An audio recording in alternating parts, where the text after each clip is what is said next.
sur ma chaîne, c'est Flora. J'espère que vous allez tous très bien. Moi, je vais super bien et je suis contente de vous retrouver pour cette vidéo parce que tout simplement, j'ai envie de réaliser comme ça un challenge où on décide de faire un tuto maquillage en parlant la langue tout simplement de son pays. Et quand moi, je suis d'origine du Congo, voilà, j'ai décidé de parler tout simplement le Lingala qui est la langue nationale de mon pays. Je précise que le Lingala, c'est une langue qui se parle au Congo-Brazza, d'où je viens, mais au Congo-Kinshasa aussi. Comme on dit, on est des pays frères. À l'époque, avant que les colons soient là, on était juste un seul pays, voilà, et on a été divisé comme un peu partout en Afrique. Mais on parle toujours, jusqu'à ce jour, la même langue qui est le Lingala. Donc le Lingala, je pense que c'est une langue qui est assez connue, on dira, mondialement, puisqu'elle est tellement chantée dans le monde entier. Je pense que même si on ne connaît pas le Lingala, on arrive à détecter quand même les Congolais assez facilement, de par leur parler bien sûr aussi, mais de par leur, tout simplement, hein, par leur attitude, par leur habillement, par leur style.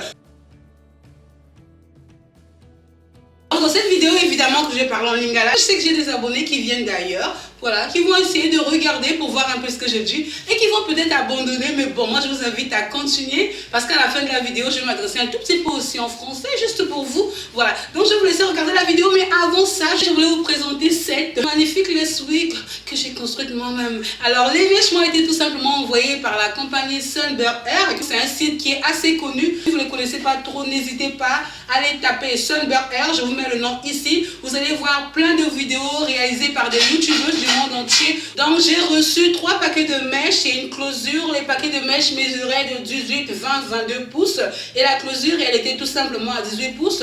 Donc c'est une tripart, hein. Ça veut dire que c'est juste une closure qui va s'arrêter à peu près là et on a la possibilité de faire justement 3 raies si on le veut, mais sinon ça c'est free part, ça veut dire qu'il n'y a aucune raie, c'est à nous de déterminer justement l'endroit où on veut faire des raies. Ces mèches là elles n'arrivent pas comme ça au départ, elles sont vraiment bouclées. La perruque elle était un peu plus longue, j'ai décidé moi de faire un tout petit carré, voilà, pas trop prononcé, juste pour avoir quelque chose d'assez carré.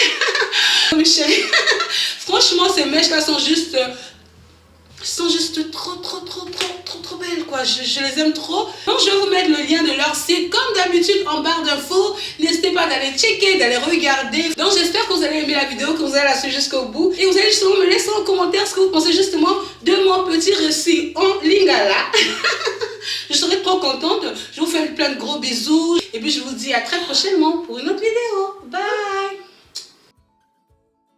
Alors ma chérie nanga nasi nasaki ba makiki na ngai ne bomoni nasi yango na ndenge on flick na ndenge mikolo yo na utiliser concealer à W7 pour nettoyer na C, na utiliser concealer ya Ellie Girl pour nettoyer na likolo. Bango belle bazana couleur mon côté, il y a za couleur moi pembe pour tanga moi lumière, est-ce que za na couleur à moi pour son ngai pour la broche na fontaine en tien. Na kumutcha sikoyo concealer nanga na miso so na ti concealer te et simba te ba couleur ebimate net ata kata o mona bato ba ko tia ba fa ozo mona te minute moto tia bolo moko boye fa kala wana net ba mama wana kala parce que tu la ko tia concealer te to yeba ki pété na ochango na miso na ngai. Donc concealer ko permettre nga vraiment ba couleur na ngai bima paupière na ngai petit ko bimisa mafuta ni tout le monde va tomber sur paupière les autres bimisa mafuta na katikati te nazoya kozwa poudre na ngai na kozwa ta moi poudre ya pembe oyo eza poudre libre couleur claire aussi oti mwindo mama na ngai o comme elle déjà bulwa donc obeti yango siko na poso na yo kote otika concealer po eyoma po eyoma na yana loba po sécher mais po eyoma pour ce que eyoma te couler donc et aux la grave la jus à libre mais cause peut accompagner couleur il faut la carte claire na lina saka maquillage simple na lingalo so na un maquillage compliqué déjà mon maquillage on a évité hein. Bon on ça na ka palette yo ya Juvia's ya magique penza magique palette pour ça trop kitoko ba couleur eza trop kitoko eza penza suka donc surtout couleur o ya jaune eza penza lokola aila qui a trophy wateriana eza trop bien. Dans la couleur oyo na chango na transition awa maman na ngai transition en flouté en bien faut pas ça nzela moko boudon nazo kende gauche droite na loboka mobali loboka mwasi na ozwa mokie ezo zanga mo temps soki chéri aza pressé azela na ye kaka parce que kozala mwasi ya kitoko ezwaka mpenza baton biloko oyo donc papa asupporte kaka yo mpe fo obongisa mpe babiloko na yo avant nozwa couleur oyo ya marron foncé na otyangoka na coin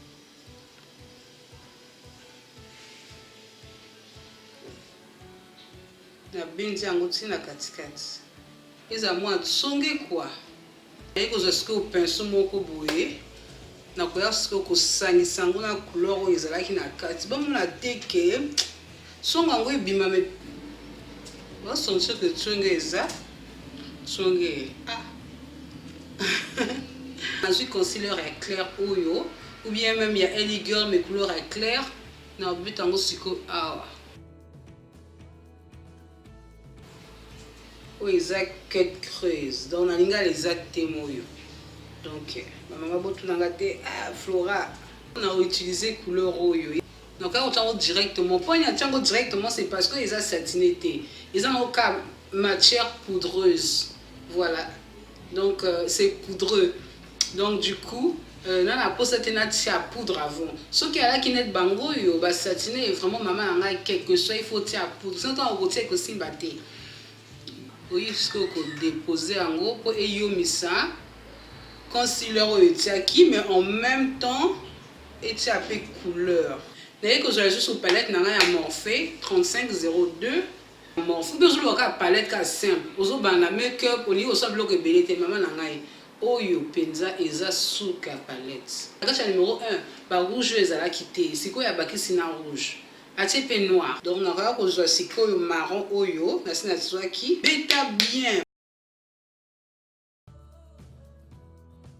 moi pinceau moko mokie boye vraiment pinceau mokie efongama te oyo ekangama nakoya kolekisa yango malembe mpenza nasangisa couleur ya kala na ye sikoyo nazoleka malembe donc po ebima bien kolongola mbilinga oyo mpona tia boye omoni ndenge nazoleka to nayebi te soki ozomona donc nazoleka boye sikoyo nazokende otia eyeliner na ngai awa na utilize marque ya Kiko ya feutre na otia na ba fossile na ngai fossile eza suka mama na ngai ato otie mascara ato oyi kotia yango moko ndenge na tiaka mascara soki na tia otel neti mwa fossile mais mama na ngai tokokosa te fossile eza nango ka final mais faut kozwala bien kozwa pardon mama na ngai chéri na ngai pardon kozwela ngai ba fossile oyo ya Chateau Rouge te ya minene ya kilo ntango ozotala moto ozomona neti miso na yo ezopese neti batone ebele ya Chateau Rouge wana ya bachinois wana mama na ngai pardon soki namoni oka epa ya filme wana bi oyo eza qualité te oyo biloko ya basse classe ya ba Chateau Rouge wana pardon mama na ngai nazoloba te botika mais vraiment bopona bato bozokende yango mpo bato mosusu soki otia yango esi ekweyaki awa osi ekweyaki ozotambola kaka na yango eza trop salé te eza bien te mama na ngai naoke tia fossile na ngai na eyeliner na ngai nazozonga sikoyo ozomona ngai kaka kala mingi te tala chéri na ngai tala ezobima neti moko sikoyo nde nasisi boye nakombongisa te na ngai li te oyo kobimisa bote nyonso elongi mpo ndenge oti boye soki oti fond de teint te mawa kaka ezomona neti bagbo ezomona neti sale te ntango otiaka fond de mo naponi na ngai nasalela base ya baby skin so namoni ke nazokende obina natiaka milk of magnesia en tout cas nasebala na milk of magnesia soki nazobina mais soki apana bacourse tous les jours fona tia oyo mpo oyo ezoprotege milk ezoprotege te kutu ezobebisa poso mpona bato misusu donc tokeba bamama bona sentir douceur moko esanga bien na poso mais milk of magnesia esalanga boye te mpi oyo eza nango talo te mponga nalinga na base ya trop cher te mama na ngai osoma base ya 48 euro mama na ngai babaka bapesa ngai ka bakabela ngai me ngai moko nazwanaka kaba oyo mpe esima nango bien soki omoni okosomba osombi me ngai en tout cas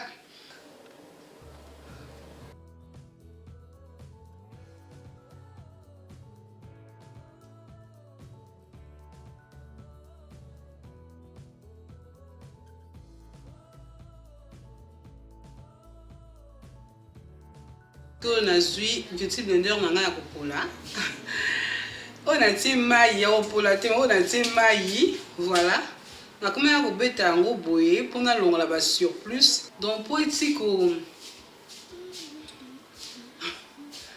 konango na eti komata na poso netwala omona bato ya kala na bafond de teint même sikoyo tomona oza na kati ya métro omoi moto atie fond de teint. En tout cas, le rôle a dit 1 litre à fond de teint à consommer. Ils ont matin. Est-ce qu'on a commencé à concealer? Nataka moqué pour les lots. Les maquillages sont simple. Donc, simple, on peut flora. Et simple, ils sont compliqué. Moi, la Canada congolaise, biso congolais, tu as moi, ça, moi, star, moi, Jean Mobo, il faut pas mon aïe, quoi. Donc, toi, on a dit, bon. Mais moi, quand même, moi, simple, la couleur à nude caca. Au banga, t'es nude caca.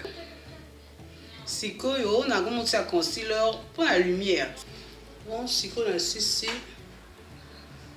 Si na elongi na ngai na ko ki pe suki na ngai. Alors c'est qu'on a le poto parce que allez que ba tout ba yo quand même qualité à mèche yo ndenge za boye. On va aller ça na le poto. Donc voilà mes chéris, comme je disais, je vais commencer à parler en lingala. Je vais commencer à parler en français, comme je disais, tout simplement parce que voilà, je voulais parler de la qualité de ces mèches-là. Pour les personnes qui ont continué à regarder la vidéo malgré le fait que je ne parle pas en français, ben, je vous dis merci. Mais il fallait absolument que je vous parle en français parce que j'avais envie que tout le monde entende ce que je voulais dire par rapport à ces mèches magnifiques qui m'ont été envoyées par la compagnie Sunburn Air. Voilà, le nom il est là. Voilà. Franchement, je pense que mon regard il parle pour moi. Mon regard il parle pour moi tout simplement parce que je suis juste en extase devant ces mèches, devant ces bouclettes. Donc là je les ai tirées un tout petit peu. Voilà, comme vous le voyez, mais ça c'est vraiment à l'état naturel. Je vous ai dit, hein, la perruque je l'ai fabriquée moi-même, je l'ai dit dès le départ quand j'ai commencé. Donc vous voyez au fur et à mesure que j'avance comme ça, plus j'étire, plus elle gonfle. Voilà, donc c'est moi qui décide vraiment de ce que je vais faire. C'est comme je veux, vraiment comme je veux. Je vous laisse regarder le tulle. Non, je kiffe trop, je kiffe. Je sais, il y a des gens qui diront, Florida, tu kiffes tout le temps, mais quand quelque chose est joli, vraiment, vous-même, vous ne voyez pas que c'est joli, mes chéris. Donc, juste avec de l'eau. En fait, avec elle, on n'a pas besoin de mettre le gel, d'acheter des gels spéciaux, des crèmes spéciales pour... vous voyez? Elle se boucle automatiquement dès qu'il y a de l'eau. Elle prend la forme d'origine. Et surtout, ça reste comme ça jusqu'à ce qu'on mette la main. Vous voyez? Donc, juste de l'eau. Il n'y a rien, que de l'eau.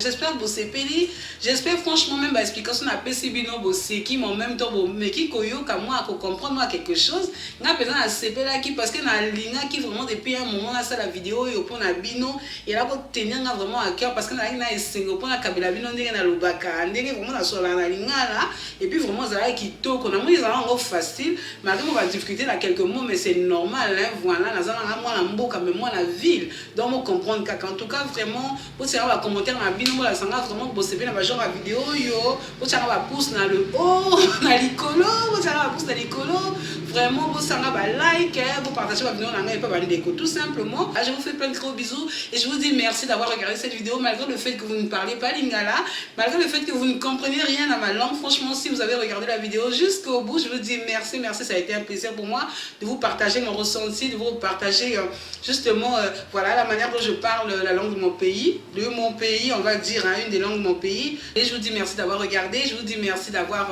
liké, de faire des commentaires et d'être tout simplement là.